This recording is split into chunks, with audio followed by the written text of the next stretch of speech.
Olá, amigos, amigas que novamente visitam o canal da Mergues, em especial o programa Debatendo Joana de Ângeles. Meus amigos, sejam todos bem-vindos, bem-vindas. Gostaríamos de solicitar que antes de nós iniciarmos a nossa fala, que o amigo possa curtir, e não só curtir, logo depois compartilhar. Por quê? Quando nós compartilhamos, nós propagamos o bem. Quando nós curtimos, nós dissemos sim para aquele bem. Então, o bem ele não pode ser ingênuo. Nós temos que ser um bem ativo, um bem ação. Como o apóstolo Paulo vai dizer que a prece, por exemplo, oração, orar mais ação. Este movimento paulino, ele é um movimento cristão. Por que Jesus escolhe Paulo? Exatamente porque ele era um homem de crenças de movimento. Então, gostaríamos de solicitar que nossa ação pudesse ter este movimento também. Compartilhe essa ideia, compartilhe no seu Face, compartilhe com seus amigos, clique no link, copie, cole, propague essa ideia, porque é Joana que está se popularizando, é Joana que está sendo trabalhada e ela nos permite, neste lugar de fala, poder falar e discutir, dialogar com ela. E hoje nós trouxemos um item de seu livro Triunfo Pessoal, especificamente no capítulo A Vontade. A vontade talvez seja um dos temas emergenciais de Joana, até porque, para que a gente possa compreendê-la, o primeiro item é ter vontade. Aliás, nós podemos dizer que para tudo nós devemos ter vontade, né? Então, o que nós fizemos? Nós trouxemos algumas falas da nobre Joana para nós, e aí nós vamos dialogando paulatinamente, porque Joana ela tem que ser quebrada, analisada ponto a ponto, para poder sintetizar cada vez mais e assim abrir o leque e compreendê-la. E daí nós vamos poder tirar aquele velho jargão que existe de que Joana é difícil. Não, ela não é difícil. É preciso ter vontade de pesquisar, entendê-la para poder compreendê-la e assim tornar a sua fala, aquilo que ela defende, a sua tese real para o nosso ser, para a nossa mudança. Vamos lá, eu trouxe algumas lâminas e nós vamos discutir junto. A ideia é essa, e depois a gente, em casa, no nosso mundo interno, no nosso cantinho, fazer o mesmo apontamento, concordar ou discordar, e aí realmente refletir, Joana. Então, na primeira lâmina que eu trago para nós, deste item do livro Triunfo Pessoal, A Vontade, ela vai nos dizer o seguinte, vamos lá? Porque a vontade é a faculdade de bem conduzir as aspirações, objetivando uma finalidade compensadora que resulte em paz íntima. Ou seja, o que ela nos quer dizer nesse primeiro parágrafo? Ela vai nos dizer que a vontade é a faculdade de bem conduzir as aspirações, aquilo que eu aspiro, aquilo que eu procuro. A vontade é esse impulsionar. Para quê? Porque assim eu posso ter paz íntima, porque eu passo a ter uma realização. Sabe quando você tem um projeto e aí você aciona a vontade e não executa? Você entra então em quê? Em um estado letárgico de culpa, uma sensação de fracasso. Essa é a ideia.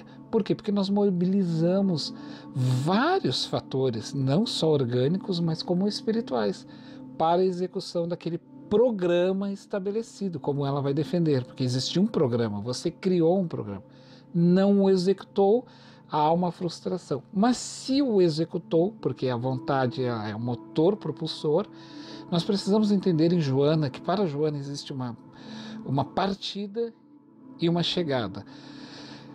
Entre esses dois polos existem os acidentes que são naturais. Então, esses acidentes é que nos interessam em Joana. O que ela nos propõe entre essa partida e a chegada? Um programa. E esse programa está em tornar culpas em responsabilidades e reflexões, agindo e dialogando com suas sombras, os seus fracassos internos, que podem ser exógenos e exógenos, como ela vai dizer, ou seja, interno de nós mesmos, ou externo, pode ser ambiente, pode ser físico, e endógeno, pode ser derramamentos mesmo de substâncias químicas de neurotransmissores, problemas mesmo orgânicos, mas também pode ter fatores familiares, de vidas passadas, programas de culpas que devam ser trabalhadas, e aí sempre no motor da vontade é o início deste programa para se trabalhar e dar um salto, sair de uma etapa para outra. Meus amigos, tudo nós aprendemos. Nada desce do céu sobre nós como um milagre que entra sobre nós. Não existe isso como um ar que entra. As virtudes não vêm de cima para baixo. De cima para baixo vem o estímulo divino. E as virtudes são sentimentos, vamos dizer assim, que são desenvolvidos pelo ser. E o grande projeto de Jesus para nós é exatamente esse, para que ele, criando o campo para que nós possamos trabalhar, aí facilite para que nós consigamos despertar essas emoções. Fora isso, não vai haver milagres. Então, a vontade é o primeiro motor. E quando ela nos traz ali que somente através de uma conscientização, ou seja, eu preciso perceber, estar consciente de que isso é necessário, que eu preciso acionar esta vontade, é que eu posso começar a trabalhar este programa que eu quero criar para mim na mudança do meu ser. Na lâmina seguinte, ela nos vai pautar o seguinte parágrafo: a razão indica a necessidade de lograr-se algo, ou seja, a razão ela é a conscientização de que eu preciso ter algo, de que eu preciso realizar algo. Agora, a vontade pode ser considerada como um ato mental que deve ser transformado em ação, mediante o empenho ao qual desejo utilizar. Então, se no primeiro momento a minha racionalidade, o racional, simplesmente o racional, sem a emoção, ele é o motor que me indica o caminho, isso que tem que ser feito. Por outro lado, este caminho, esta ação, esta vontade, aquilo que eu logro, só vai poder ter, vamos dizer, o início dessa concretização se essa vontade for acionada. E ela ainda continua: quanto maior o desenvolvimento intelecto moral, veja bem, quando ela coloca intelecto moral, ela está dizendo que só o conhecimento não basta. É preciso já ter algo trabalhado, agregado àquele conhecimento de moralidade. Quando fala em moralidade, obviamente que ela está sinalizando um avanço melhor espiritual.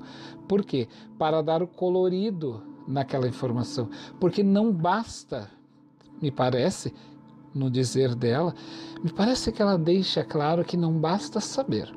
Não basta conhecer, porque muitos conhecem e usam isso para o caminho do mal. Então, o que ela quer nos dizer? Que quanto mais esse desenvolvimento intelecto moral, ou seja, trabalhada a questão, vamos dizer assim, colocando a moral sobre aquele conhecimento, os valores, vamos dizer assim, cristãos, para nós que somos espíritas, moral significa ter valor cristão. E ela vai dizer o seguinte assim: quanto mais desenvolvido o intelecto moral dos indivíduos, e mais ampla será a capacidade de lutar e vencer. Né? Por que vai ser mais ampla e vai ter mais capacidade de vencer? Porque tem mais força. além de ter força moral, tendo força moral tem resistência, tendo força moral tem humildade, tem resiliência, tem persistência, porque deixa-se claro, subse-entende que quando uma pessoa atinge uma moralidade é porque houve este processo trabalhado atrás. Uma moralidade elevada acima caracteriza essas virtudes que eu falei, né? Esses sentimentos de evolução, com a persistência, a humildade, a virtude. E essas conquistas que o ser atinge definem um estado de moralidade bem elevada. Então ela vai continuando a dizer assim, ó, ampla será a sua capacidade de lutar e vencer, ampliando-se-lhe a área da vontade, que se lhe exterioriza, auxiliando na conquista de patamares mais elevados, que sempre o estimulam a novos cometimentos. O que ocorre?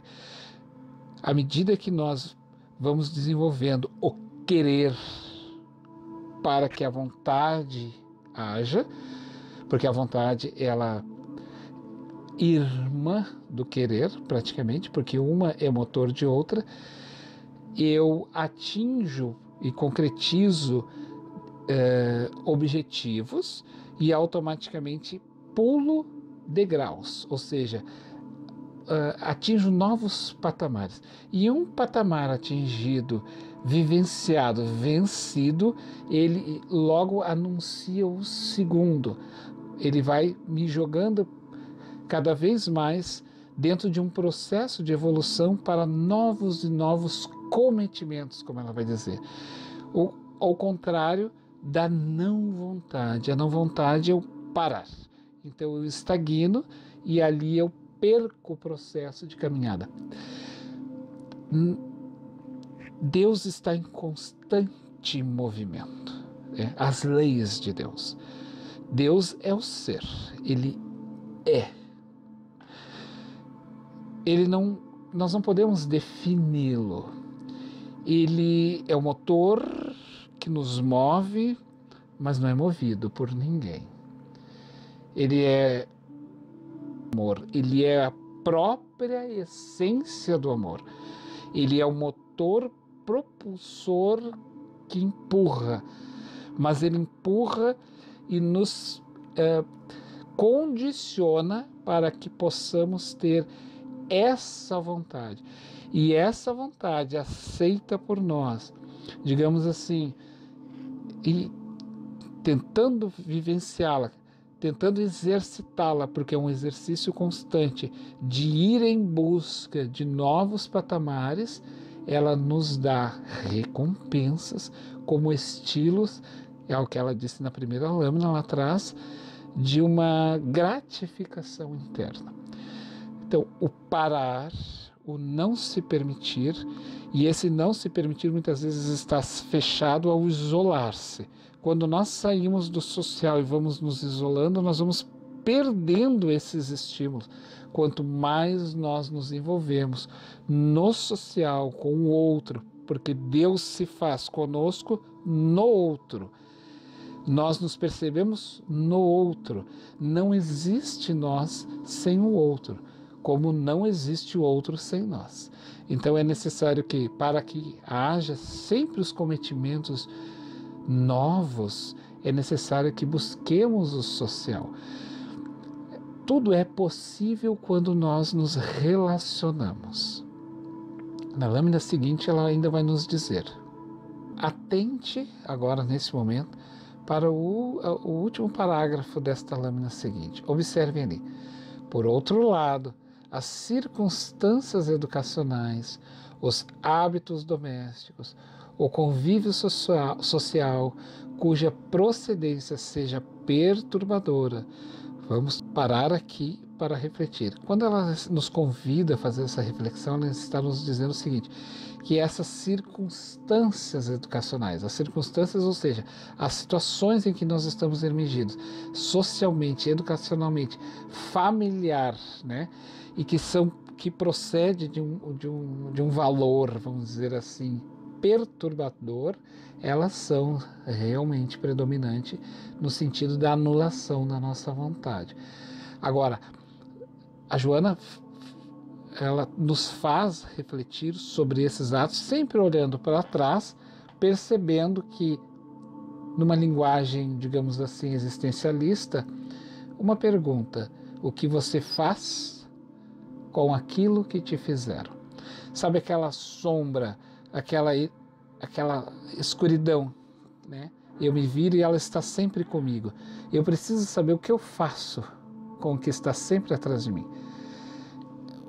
A partir do momento em que eu estimulo a vontade e quero mudar, eu preciso ter em mente que eu tenho uma meta e uma chegada. Dentro deste processo existe um eu, porque nós somos um sujeito que tem um eu. Nós somos um eu que caminha nesse processo e eu preciso me identificar como alguém que é falho e que quer modificar. Se eu não faço essa identificação, na primeira queda eu já me puno, porque eu acredito que eu sou um falido. Para Joana isso não existe. Existe um levantar-se novamente no sentido de tornar aquela culpa e dá-la um outro sentido. Haja com responsabilidade, reflita sobre aquele ato, permita-se e torne-se grato. Tente, porque é necessário que você se aplauda quando você levanta, porque só há quedas porque houve movimento. Só se bate em pés de laranjeiras porque elas estão dando frutos. Então nós precisamos, de repente, olhar com outros olhos e outro ângulo este fator joanino, ao qual ela nos faz refletir.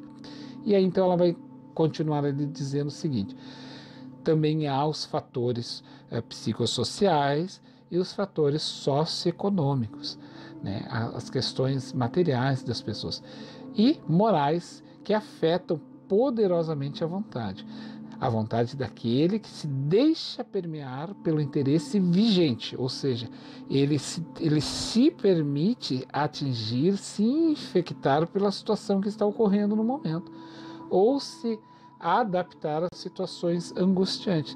Ou seja, ou a gente pega e permanece naquelas situações de angústias e ali queremos ficar e vamos nos acostumando sempre numa postura de vítimas. Ainda sobre a sua reflexão, ela vai nos dizer: ninguém está destituído de vontade, ou seja, ninguém pode dizer que não a tenha, esse estímulo da vontade. Porquanto tudo se realiza, olha, tudo que se realiza no movimento e na ação, percebam novamente, ela pontua a questão do movimento. E está vinculada a esse fulcro desencadeador de forças para uma objetivação. Ou seja, essa força que se encadeia para ter um objetivo, para buscar esta meta ao qual nós colocamos. A vontade é, portanto, o motor que impulsiona os sentimentos e as aspirações humanas para a conquista do infinito, sendo sempre maior quanto mais exercitada. Percebam que, novamente, ela vai trabalhar que vontade é um processo que requer um querer de um exercício, né? Um exercício, porque tudo se aprende. Nós precisamos, de repente, começar a compreender e tornar, vamos dizer assim, subentendido em nós que virtudes é um movimento de um exercício para aprender. Se aprende a fazer coisas, se aprende a ser virtuoso. A vontade se radica nos intricados tecidos sutis do espírito, ou seja, não está no corpo, né? Os sentimentos mais profundos, eles estão lá no self, né? na própria alma, no próprio sujeito, e é ali que ele tem que repensar. Porque é ele que tem que repensar esse estímulo de vontade. Claro, tirando aqueles fatores que nós percebemos, mas eles são fatores secundários. Por quê?